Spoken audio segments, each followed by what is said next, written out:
दोस्तों कुछ ऐसे लोग होते हैं जिनको अटेंशन मांगनी नहीं पड़ती, उनको खुद ही अटेंशन मिल जाती है। वो कुछ भी करते हैं, लोग उनकी हर एक एक्टिविटी पर नज़र रखते हैं, वो कुछ भी बोलते हैं, लोग उन्हें ध्यान से सुनते हैं। उन्हें कुछ रूल्स पता होते हैं, कुछ नियम पता होते हैं, कुछ लॉज़ पता होते हैं जिनसे वो लोगों के दिमाग में अपनी जगह बना लेते हैं, दिल में भी अपनी जगह बना लेते हैं। आज की इस वीडियो में मैं एक बुक है रॉबर्ट ग्रीन की 48 लॉज़ ऑफ पावर, इसको डिस्कस करूँगा। साथ ही साथ मैं आपको बताऊँगा 5 ऐसे रूल्स के बारे में, इस बुक में से मैं 5 ऐसे रूल्स के बारे में बताऊँगा जो आपके काम में आएँगे दोस्तों। शुरू करते हैं, मिलता हूँ इस वीडियो के एंड में। एक बहुत फेमस किताब है 48 लॉज ऑफ पावर। इस किताब में रॉबर्ट ग्रीन ने बड़ी समझदारी, शक्ति और प्रभाव के ऊपर लिखा है। मैं इस बुक में से 5 ऐसे इंपॉर्टेंट रूल्स के बारे में आपको बताऊंगा जो बहुत ही इंपॉर्टेंट है आपको समझना। अगर आप इनको समझ गए तो सब समझ गए। सबसे पहला रूल है नेवर आउटशाइन द मास्टर। कभी भी अपने मास्टर से ज़्यादा चमकना नहीं है।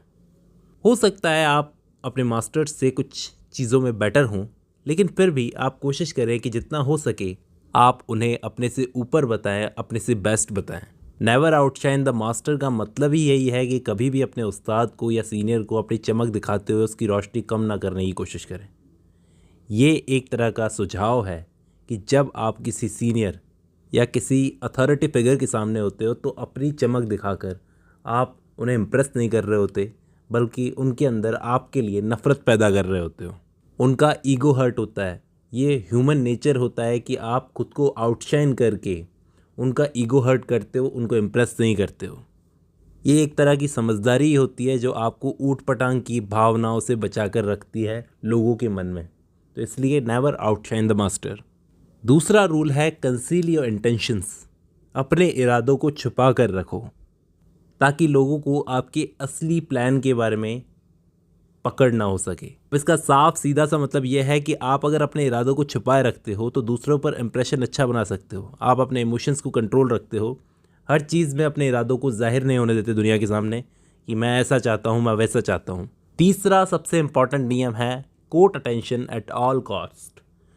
हमेशा लोगों का अटेंशन प्राप्त करने की कोशिश करते रहो, चाहे कुछ भी करना पड़े। किसी भी कॉस्ट पर कैसे भी आपको हमेशा लोगों का अटेंशन ग्रैब करके रखना है, क्योंकि ये आपकी शक्ति, प्रतिष्ठा और प्रभाव में वृद्धि करता है।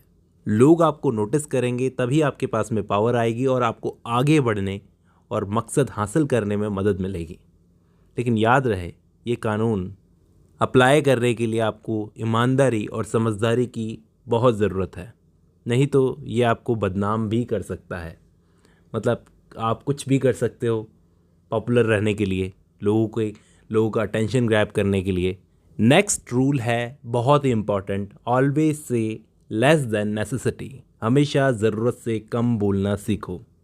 जब आपके बोलने की ज़रूरत नहीं हो तो वहाँ पर चुप रहना सीखो, आपकी वैल्यू बढ़ जाती है। जितना ज़्यादा बोलोगे आपके वर्ड्स की वैल्यू कम होती जाएगी, कम होती जाएगी। इस बात को ध्यान में रखो। कितना भी इम्पॉर्टेंट इंसान हो, कितना भी अच्छा बोलता हो, लेकिन जितना ज़्यादा बोलोगे उतनी आपके वर्ड्स की वैल्यू कम होती जाएगी, डिमांड ही नहीं होगी आपके वर्ड्स की। नेक्स्ट और लास्ट रूल मैं आपको बताऊंगा, so much depends on your reputation, guard it with your life. आपकी जो रेपुटेशन है वो बहुत इम्पॉर्टेंट है, इसको अपनी जान दे कर के भी बचाओ। रीज़न क्या है कि रेपुटेशन, जब आप मार्केट में उतरते हो तो पता चलता है कि रेपुटेशन कितनी इंपॉर्टेंट चीज़ होती है। इसी के चलते लोग आपको पे करते हैं। रेपुटेशन आपकी सबसे बड़ी संपत्ति होती है, इसको कभी भी खतरे में मत डालना, क्योंकि रेपुटेशन अगर नहीं होगी तो लोग आपकी रिस्पेक्ट नहीं करेंगे, आपके पास में पावर नहीं आएगी। तो ये कुछ 5 नियम थे दोस्तों। हो सका तो पूरी बुक को मैं समराइज़ करूँगा। आज की इस वीडियो में बस इतना ही।